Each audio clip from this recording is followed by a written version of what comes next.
அதே நேரம் இந்த நாட்டிலே வலிந்து காணாமல் ஆக்கப்பட்ட குடும்பங்கள் ஆயிரக்கணக்கானவர்கள் பல நாட்களாக கிட்டத்தட்ட 8 ஆண்டுகளாக தெருக்களிலே தங்களுடைய பிள்ளைகள் வருவார்கள் என்ற இயக்கத்தோடு அவர்கள் போராட்டங்களிலே ஈடுபட்டிருக்கிறார்கள், காத்திருக்கிறார்கள்.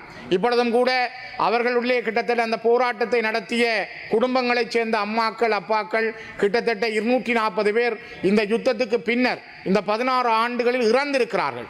ஆகவே வலிந்து காணாமலாக்கப்பட்ட குடும்பங்களில் அதிகமானவர்கள் யுத்தத்திலே தன்னுடைய கணவனை ஒப்படைத்த மனைவிமார்கள், தன்னுடைய பிள்ளைகளை ஒப்படைத்த அம்மாக்கள் என்பதை இந்த வரலாறு இந்த இலங்கைக்கு சொல்லுகிறது. ஆகவே கௌரவ தலைமை தாங்கும் உறுப்பினர் அவர்களே, உங்களுக்கு தெரியும் எங்களுடைய கலாச்சாரம், தமிழ் பெண்கள் தங்களுடைய நெற்றியிலே குங்குமம் போட்டு வைக்கிறார்கள் என்றால் தன்னுடைய கணவன் உயிரோடு இருக்கிறான் என்பதை உறுதிப்படுத்துவதற்கும் தன்னுடைய திருமணத்தை உறுதிப்படுத்துவதற்கும், அதே போல தன்னுடைய கழுத்தில் இருக்கிற தாலியை கழற்றாமல் ஒரு சகோதரி இருக்கிறார் என்றால் அவர் தன்னுடைய கணவன் உயிரோடு இருக்கிறான் என்பதற்காக.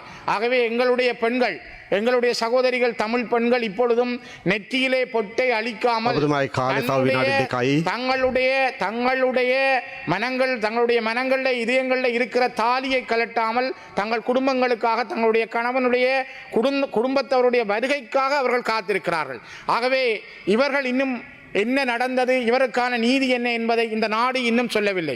தமது குடும்ப உறுப்பினர்களை ஒப்படைத்த எங்கள் சகோதரிகளுக்கான விடை என்ன இந்த நாட்களில் இந்த ஒத்திவைப்பு வேளை பிரேரணையின் பொழுது நான் முன்வைக்க விரும்புகிறேன். அதே போல செஞ்சோலையிலே பல பெண் குழந்தைகள் கொல்லப்பட்டார்கள். இன்று உலகத்திலே நடக்கிற பல கொலைகள், பிள்ளைகள் பற்றி இங்கே பேசுகின்றார்கள். இதேதான் எங்களுடைய மண்ணிலே கூட செஞ்சோலை குழந்தைகள் மிக மோசமாக விமான தாக்குதல் மூலம் கொல்லப்பட்டார்கள். அவர்களுக்கான நீதி இதுவரை கிடைக்கவில்லை. நான் நினைக்கிறேன் இன்றும் கூட வடக்கு மாகாணத்தின் அமைச்சராக இருந்த அனந்தி சசிதரன் தன்னுடைய கணவனை ஒப்படைத்திருந்தார். கண்கண்ட சாட்சியம். இன்று கண்கண்ட சாட்சியமாக பல பேர் இருந்தும் அவர்களுக்கான நீதி கிடைக்கவில்லை. அதே போல கௌரவ தலைமை தாங்கும் உறுப்பினர்களே, விடுதலை புலிகளுடைய அரசியல் துறையைச் சேர்ந்த இளம்பருதி தன்னுடைய மனைவி பிள்ளைகளோடு சரணடைந்தார். அதே போல விடுதலை புலிகளுடைய வனவள பிரிவுக்கு பொறுப்பாக இருந்த சக்தி தன்னுடைய மனைவி பிள்ளைகளோடு சரணடைந்தார். தங்கன் தனது மனைவி பிள்ளைகளோடு சரணடைந்தார். ராஜா பிள்ளைகளோடு சரணடைந்தார். பாலகுமார் தன்னுடைய மகனோடு சரணடைந்தார். மஜித் தன்னுடைய மனைவி பிள்ளைகளோடு சரணடைந்தார். ஆனால் இவர்கள் இதுவரை யாரும் வரவில்லை. என்ன காரணம்? இந்த நாட்டில் இவர்களுக்கான நீதி என்ன? ஒரு நாள் நீங்கள் போராளிகளாக இருந்தால் கூட, ஒரு நாள் நீங்கள் உதவி இருந்தால் கூட சரணடையுங்கள் என்று வவுனியாவிலும் அதைவிட முல்லைத்தீவிலும் அவர்களை சரணடைய வைத்தார்கள். ஆனால் இன்று வரை நீதி கிடைக்கவில்லை. இன்றும் இந்த நாட்டிலே நான் நினைக்கிறேன் சகோதரி அமைச்சராக இருக்கிறார் சாவித்திரி போல்ராஜ் அவர்கள், இந்த நீதிகளுக்கு உங்களுடைய அரசு என்ன சொல்ல போகிறது? கடந்த கால அரசுகளை நாங்கள் சொல்லுகிறோம். அதே நேரம் மஹிந்த ராஜபக்ச அவருடைய மனைவியிடம் பல குழந்தைகள் ஒப்படைக்கப்பட்டார்கள். யுத்தம் முடிந்த 2009ஆம் ஆண்டிலே அந்த குழந்தைகள், ஒரு நிமிஷம் தாருங்கள் தயவு செய்து, அந்த குழந்தைகளுக்கு இந்த நாட்டிலே என்ன நடந்தது? தலைவர் பிரபாகரனுடைய மகன் என்பதற்காக அவன் சரணடைந்த நிலையில் பாலச்சந்திரனுக்கு ஒரு பிஸ்கட் கொடுத்து சாப்பிட வைத்துவிட்டு சுட்டுக் கொண்டார்கள். அந்த பாலனுக்கு என்ன நடந்தது?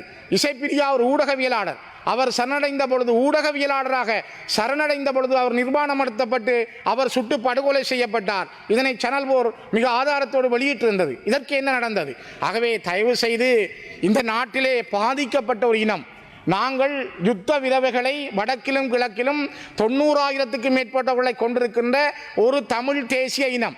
இந்த தமிழ் தேசிய இனத்தினுடைய அடிப்படை வரலாறுகள், அவர்களுடைய உண்மைகள், அவர்களுக்கு இருக்கிற ஆதங்கங்கள், இன்றும் அந்த சகோதரிகளுடைய இயக்கங்களுக்கு இந்த நாடு என்ன பதில் சொல்ல போகிறது? ஆகவே இன்று இருக்கிற இந்த நாட்டினுடைய உலகத்திலே முதல் பிரதமர், உலகத்திலே முதலாவது ஜனாதிபதி என்றெல்லாம் நாங்கள் சொல்லிக் கொள்கிறோம். அதே போல இன்று ஒரு பெண் அமைச்சர் இங்கே இருக்கிறார். நான் கேட்கிறேன், கடந்த காலங்களில் நடந்ததுக்கு நீங்கள் பொறுப்பில்லை என்று ஒரு நிமிஷம், நீங்கள் கடந்த காலங்களில் நடந்த பல குற்றங்களை இப்பொழுது கண்டுபிடிக்கிறீர்கள், அதற்கான தீர்வுகளுக்கு முயற்சிக்கிறீர்கள். அதே போலதான் தமிழ் மக்களுக்கு நடந்த நீதிக்கு புறம்பான, அவர்கள் மீது இழைக்கப்பட்ட அநீதிகளுக்கு, குற்றங்களுக்கான நீதியை தாருங்கள் என்பதுதான் அந்த மக்களுடைய கோரிக்கை. ஆகவே தயவு செய்து இந்த உயர்ந்த சபையினூடாக பல தடவைகள் நாங்கள் கேட்டிருக்கிறோம். இப்பொழுதும் கூட நான் முன்வைக்கிறேன், அதற்கு ஒரு நீதியை பெற்றுத் தாருங்கள் என்பது அந்த காணாமல் ஆக்கப்பட்ட ஒவ்வொரு குடும்பத்தினுடைய ஆதங்கமாக, இன்றும் தன்னுடைய பொட்டை அளிக்காமல் தாலியை கழட்டாமல் இருக்கின்ற சகோதரிகளுடைய ஆதங்கமாக நான் இந்த உயர்ந்த சபையிலே இந்த கோரிக்கைகளை முன்வைக்கிறேன். தயவு செய்ததற்கான நீதியை பெற்றுத் தாருங்கள்.